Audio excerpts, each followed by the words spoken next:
when we speak to customers, I certainly heard it when we were inbound the other week in San Francisco, and you hear it, I'm sure, on calls and in meetings.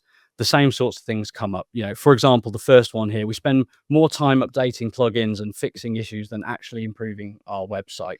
Yeah. Common issue that we hear again and again. Absolutely. In my previous environment, this was a huge part of the role that we as the digital team had, was if a site had a plugin that needed updating, making sure that that didn't lead to breakages on the site or conflicts with other plugins. A lot of time we'd say, you couldn't update too many plugins at once because then you wouldn't know what had caused the issue, and you'd have to go through and be really meticulous to make sure that everything then was playing well together again.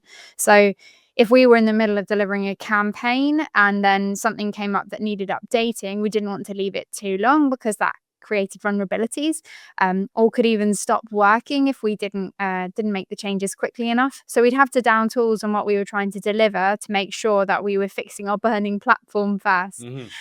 But even now, when I talk to new people who are exploring HubSpot as their CMS, that is the issue that they are facing. They pour a lot of resource into making sure that the lights stay on.